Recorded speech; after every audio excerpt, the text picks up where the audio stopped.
আমরা চারটে video clipping নিয়ে এসেছিলাম। একটা ভিডিও ক্লিপিংয়ে বাংলাদেশে বলা হচ্ছে শেখ হাসিনার বাবার নাম হরে কৃষ্ণ হরে রাম।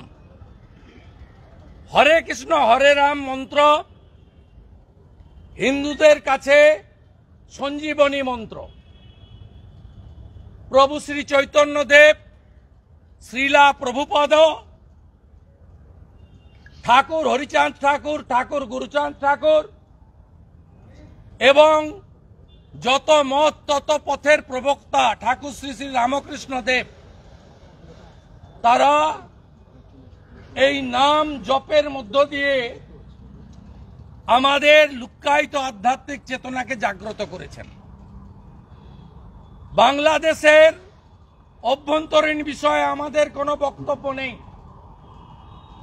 আমরা নাক গলাতেও চাই না। আমরা মমতা ব্যানার্জি নই, যিনি শরণার্থীদের বলেন সিএএ করতে দেব না, আর রোহিঙ্গাদের বলেন তোমাদের জন্য আমার ঘর বাড়ি সব খোলা আছে, আসো রোহিঙ্গা, তোমাকে খাওয়াবো পরাবো, হিন্দু হকার উচ্ছেদ করে তোমাকে আবার বসাবো।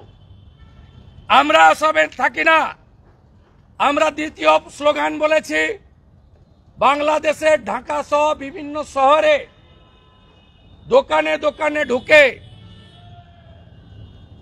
রাজাকার, জামাত, হেফাজতের লোকেরা তারা ভারতীয় পণ্য বর্জন করুন লিখে লিখে দিয়ে আসছে। আরে বন্ধু, পেঁয়াজ না গেলে তো 300 টাকা হবে পেঁয়াজের কেজি। কেন করছেন এসব? তৃতীয় অভিযোগ, সম্প্রতি যে আন্দোলন হয়েছে আমাদের ওটা নিয়ে বক্তব্য নেই, বাইরের দেশের ইস্যু। সেই আন্দোলনে ভারত যাদের মামার বাড়ি, বাংলা ছাড়ো তাড়াতাড়ি, এই ভাষা আমরা বরদাস্ত করব না। ভারত আমাদের মা, ভারত মাতার অপমান আমাদের অপমান। চতুর্থ, বিজিবি যখন ডিপ্লয়েড করে ওই দেশের সরকার, বিজিবির সামনে গিয়ে বলা হয় তোমরা মোদির সন্তান, সীমান্তে ফিরে যাও। দেশের প্রধানমন্ত্রীকে অপমান করার অধিকার কারোর নেই।